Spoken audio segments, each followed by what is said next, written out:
Hi guys. यार India में SUVs का ज़माना आ गया है। हर दूसरी नई कार एसयूवी होती है।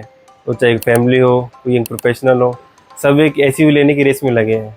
लेकिन अगर मैं आपको कहूँ कि ज़्यादातर इंडियन बायर्स के लिए एसयूवी ऑप्शन एक काफ़ी महंगा और ज़रूरत से ज़्यादा दिखावा बन गया है। हमें बार बार ये बताया जाता है कि एसयूवी ज़्यादा सेफ़ है, ज़्यादा कैपेबल है और वैल्यू फॉर मनी होते हैं। लेकिन अगर थोड़ा और गहराई से देखें तो एक सिंपल सेडान जो आजकल काफ़ी ज़्यादा इग्नोर कर दी गई है, ऐसी काफ़ी सारी एडवांटेजेस देती है जो हमारी डेली लाइफ के लिए ज़्यादा सूटेड है और लॉन्ग टर्म में हमारा काफ़ी सारा पैसा भी बचा सकती है। इस वीडियो में हम देखेंगे कि कैसे इंडियन बायर्स का कार प्रेफरेंस बदला और साथ ही ये भी समझेंगे कि सेडान आज भी कितनी रेलिवेंट है, चाहे वो फ्यूल एफिशिएंसी हो, कंफर्ट हो या अर्बन प्रैक्टिकलिटी। और वीडियो के एंड तक हो सकता है आप खुद भी सोचें क्या सेडान ही बेस्ट। सेडान्स का क्रेज समझने के लिए हमें थोड़ा पास्ट में जाना पड़ेगा। काफ़ी सालों तक इंडिया में सेडान्स एक स्टेटस सिंबल हुआ करते थे, चाहे वो एम्बेसडर हो, प्रीमियर पद्मिनी हो या मारुति एस्टीम, और बाद में होंडा सिटी और हुंडई वर्ना। ये सब इंडियन फैमिली के लिए एक प्रोग्रेस और कंफर्ट का सिंबल थे। ये डिफाइन करते थे कि एक फैमिली कार क्या होती है। लेकिन फिर सब बदल गया 2010 के आसपास, जब कॉम्पैक्ट एसयूवीज आए जैसे रेनॉल्ट डस्टर और बाद में हुंडई क्रेटा लॉन्च हुई। तब से मार्केट का ट्रेंड बदलने लगा। लोगों को लगा एसयूवी ज़्यादा रगेड है, रोड प्रेजेंस बेटर है, री रोड के लिए बेस्ट सूटेड है। और नंबर्स भी शिफ्ट को प्रूव करते हैं। फाइनेंशियल ईयर 2015 के अंदर सेडान्स और हैचबैक मिला करके पैसेंजर कार मार्केट का 72% हिस्सा थे। लेकिन 2024 तक आते आते मार्केट शेयर गिर के सिर्फ 31% रह गया। वहीं एसयूवीज का शेयर 21% से बढ़ करके 65% तक पहुंच गया। अब सीधा पैसों की बात करते हैं। शोरूम प्राइस तो कॉम्पैक्ट एसयूवीज और सेडान्स का मिलता जुलता है, लेकिन अगर टोटल कॉस्ट ऑफ ओनरशिप देखें तो पिक्चर पूरी तरह बदल जाती है। फ्यूल एफिशिएंसी इंडियन बाइक्स के लिए सबसे बड़ा डिफरेंशिएटर होता है। एसयूवीज बड़े इंजन, हैवी बॉडी और एरोडायनामिक डिज़ाइन की वजह से ज़्यादा फ्यूल्स कंज्यूम करते हैं। इंडस्ट्री डेटा के मुताबिक ज़्यादातर सेडान्स 18 से 23 का एवरेज देती है। वहीं सिमिलर कैटेगरी की एसयूवीज 15 से 20 की एवरेज देती है।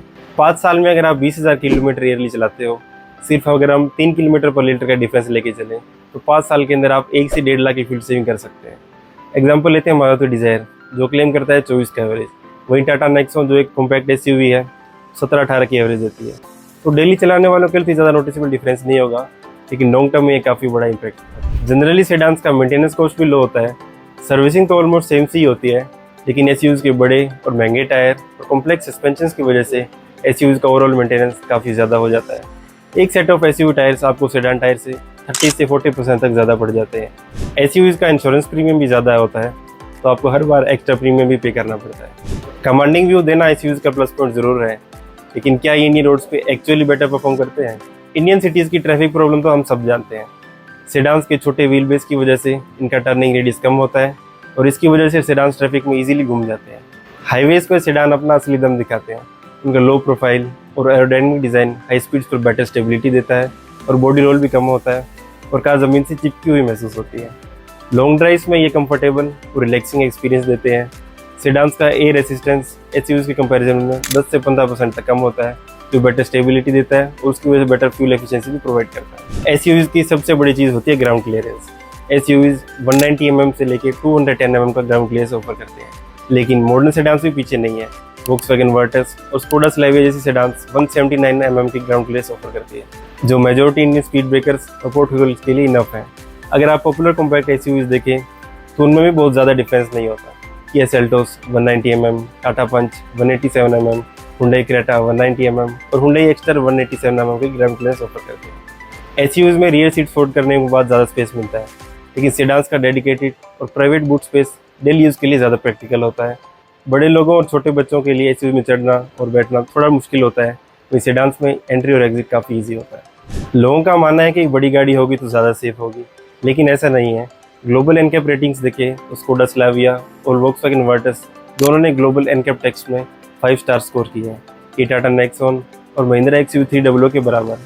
मतलब सेडान्स भी एक्सयूवी के लेवल पे सेफ हो सकती है, कभी कभी बेटर भी। सेडान्स का low centre of gravity high speed emergency terms में रोल ओवर का रिस्क कम करता है और इलेक्ट्रॉनिक स्टेबिलिटी कंट्रोल और ट्रैक्शन कंट्रोल जैसे फीचर्स अब सेडान्स में स्टैंडर्ड बन रहे हैं। सेडान्स में फ्यूल एफिशिएंसी भी बेटर होती है और इसकी वजह से इनका कार्बन फुटप्रिंट कम होता है। आज के ज़माने में जहाँ एयर क्वालिटी सबसे मेजर कंसर्न है, वहाँ फ्यूल एफिशिएंट व्हीकल परचेज करना डायरेक्टली हार्मफुल इमिशंस को रिड्यूस करता है। एसयूवीज की मैन्युफैक्चरिंग में ज़्यादा मेटल, प्लास्टिक और एनर्जी यूज़ होती है, जो इन्वायरमेंट पे और भी बर्डन डालती है। आप बोलेंगे यार कि क्या करें, रोड्स बहुत ख़राब है। हाँ, कुछ रोड्स टफ होते हैं, लेकिन मॉडर्न सेडान्स भी 170 mm plus ground clearance offer करती है, जो मेजॉरिटी स्पीड ब्रेकर्स और पोर्ट होल्स के लिए इनफ है। और ऑनेस्टली इंडिया में बिकने वाली मेजॉरिटी एसयूवीज भी ऑफ रोड के लिए नहीं बनी होती है, वो बस अर्बन क्रूजर्स क्रॉसओवर्स होती है। अब आप बोलेंगे कि यार एसयूवीज का रोड प्रेजेंस ही अलग लगता है। बिल्कुल सही कह रहे हैं आप, बस सेडान्स की एक अलग क्लास होती है जो भीड़ से अलग लगती है। तो दोस्तों, हमने देखा आज की वीडियो में एसयूवी की रेस काफ़ी पॉपुलर है, लेकिन सेडान एक सेंसिबल चॉइस हो सकती है। ज़्यादातर इंडियन फैमिलीज़ के लिए सेडान एक स्मार्ट, लॉजिकल और पॉकेट फ्रेंडली डिसीजन हो सकता है। बस ट्रेंड को फॉलो मत करो, वैल्यू और प्रैक्टिकलिटी पे ध्यान रखो। आपका क्या कहना है एसयूवी सेडान इशू पे? क्या आप सेडान चलाते हो एसयूवी? कमेंट्स में अपना एक्सपीरियंस ज़रूर लिखना। और अगर आपको वीडियो पसंद आई तो इसे लाइक कीजिए, शेयर कीजिए और अपने किसी ऑटो एंथुसियास्ट दोस्त के साथ शेयर करो। सब्सक्राइब करो मेरे चैनल, जहाँ आपको ऐसी ऑटो रिलेटेड इन्फॉर्मेशन मिलते रहेंगे। Bye bye guys.